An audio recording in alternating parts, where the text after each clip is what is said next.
Hello from the studio at African Utility Week. I'm Rose Bundock, editor of metering.com, and I'm joined now by Simon Lude, research engineer at the Fraunhofer Institute in Germany. Hi. Thanks for joining us, Simon. Thank you for having me. You gave a presentation this morning on concentrated solar power. Yes. Could you just summarise that for us, the key findings and the kind of the lessons that you were hoping to give to the audience on it? Yes. So I was given a presentation about a project we did in Kuwait, the state of Kuwait on the Arabian Peninsula. And what we did there is Kuwait wants to, or has dedicated an area of 100 square kilometers where they want to build a 2 gigawatt renewable energy park, and they want to include solar energy and wind energy. They're not including hydro, obviously, because they're in the desert and there's just no potential for hydro. But they're looking into different solar technologies and different wind technologies. So what we did, we were subcontracted by the main consultant to develop a method to optimize the technology mix for that area for the 2 gigawatts.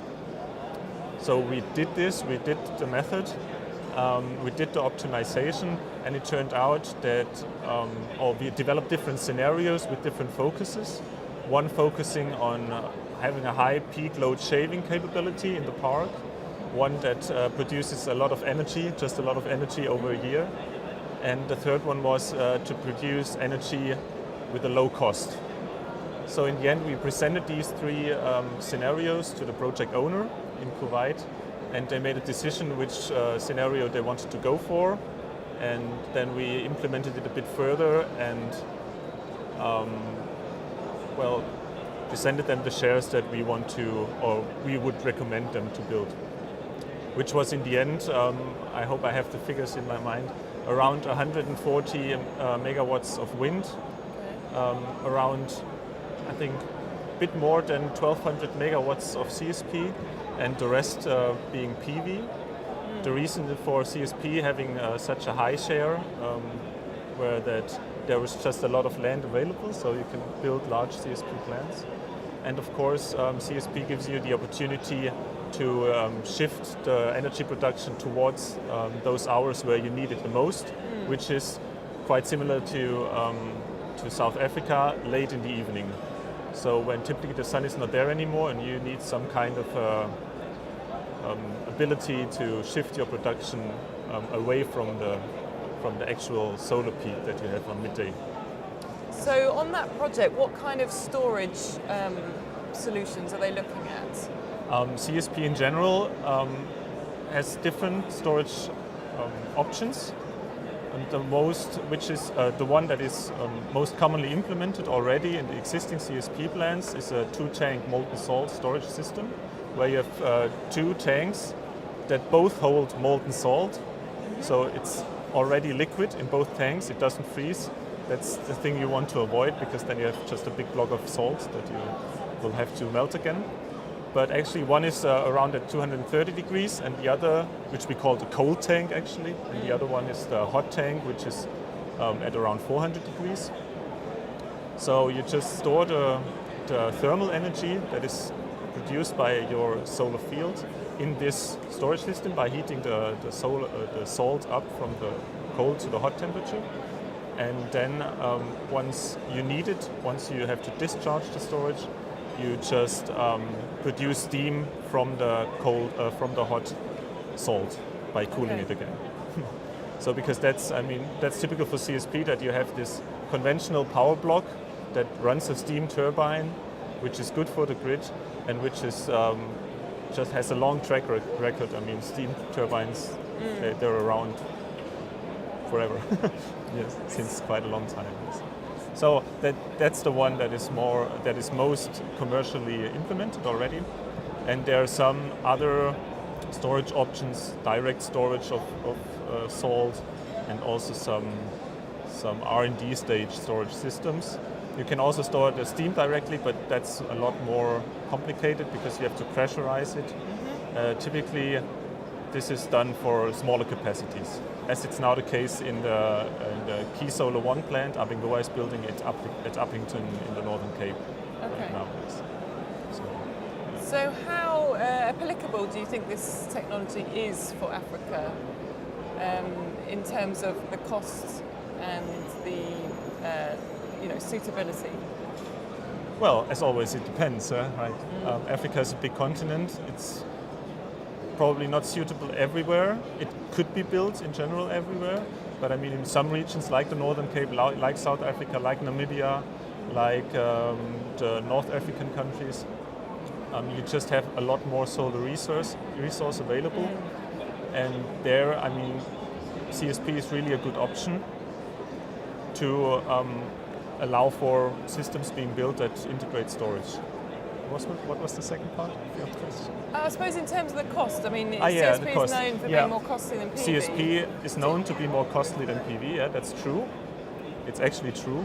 Do you But- envisage that those costs, similar to PV, will start to lower? They in will years to lower come? because, I mean, it's just an economy of scales question. And also, I mean, the systems get more efficient, operation and maintenance gets more efficient. So the costs will come down for sure, but probably not at the same rate as PV. Because PV is more like, how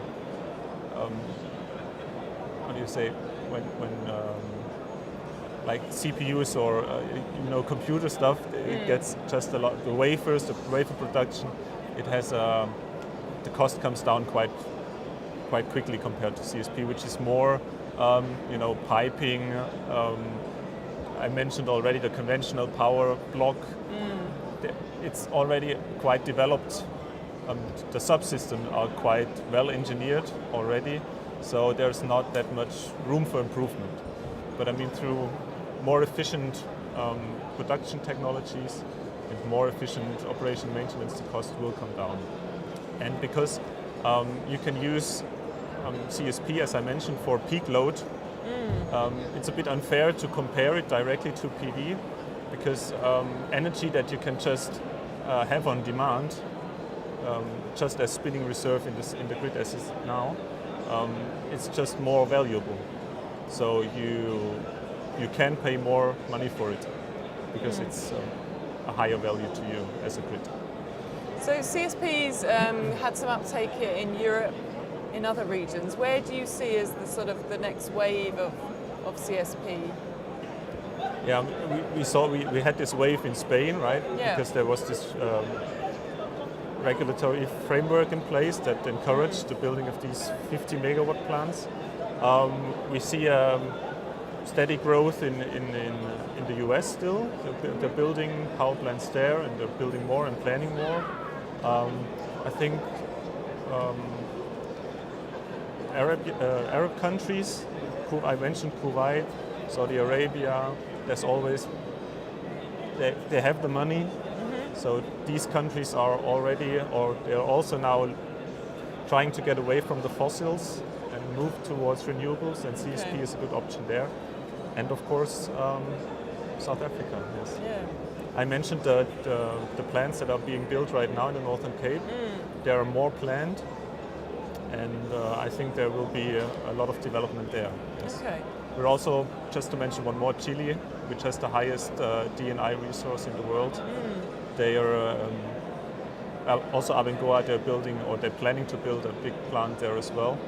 So I think these are great markets here. And what about for utilities that are looking at this technology and thinking, how are we going to incorporate this into our existing grid? What have been the big sort of stumbling blocks, and how are they overcoming them? I mean, they're big systems with big investment. So it's not, PV is a bit more flexible size-wise, so you can just build a small system. If you don't have the money for a big system, you just build a small one. But I'm not a financial expert, so you really have to be careful with that. But in general, I mean, it's a big investment. There are big barriers for just getting it started in the beginning. And yes, that's the one I can think What of. about the sort of interoperability of it with a grid? As I mentioned, it's a steam turbine as it is in a fossil fuel plant or in a coal power plant. You have the storage, therefore it is possible to, if the storage is big enough, you can look at this as a conventional power plant that you can just use. So, I mean, the interface between grid and CSP should be pretty conventional, actually. And when will CSP kind of reach grid parity, or has it already, would you say?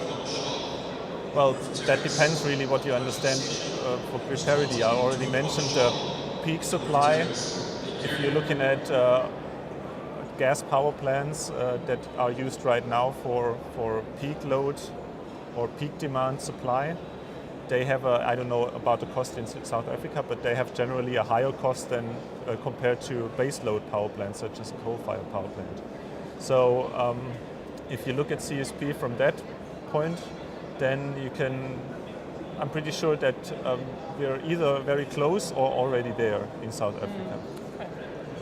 And when you look at feed-in tariffs, for example, in the US, where power plants get feed-in tariffs around 30, 14 dollar cents, they are already quite cheap. So at the Institute, the Fraunhofer Institute, what can we expect research can we expect to see coming out there soon? Okay, yeah. So basically, the Fraunhofer Institute is quite a big institute, the Fraunhofer Institute for Solar Energy Systems, because there are quite a number of Fraunhofer institutes all over Germany working on different topics in applied sciences. So we are the ones working on solar energy system, and our institute alone has over 1,200 staff, and we're working on a lot of different topics. A lot of people are working on PV. Quite some people are working on smart grids, on hydrogen systems, on storage systems, battery storage systems, on small distributed generation, centralized generation, and also CSP, and that's the group I'm working in. And yeah, besides component development and collector development, we develop mirrors and materials, and we do also yield analysis and yield calculation, and we simulate. We have in-house tools at our institute that allows us to simulate both the optical side of a CSP system, meaning the mirrors and how much sun is actually captured by the mirrors and then brought onto the receiver. And we can also simulate the thermal side, so the complete power plant. Excellent. And where could people find, the findings of this research? Quite some projects that we do are for government or for the European Union. So quite some of these results that we create within these projects are published. Of course, we are publishing our results as well on conferences and in papers. Of course, we also do industry projects where we have confidentiality, so we cannot disclose everything, obviously. Apart from that, you can just give us a call. Great, well thanks for joining us, Simon, that's wonderful. Thank you. I'm Rose Bundock at African Utility Week. Thanks for watching.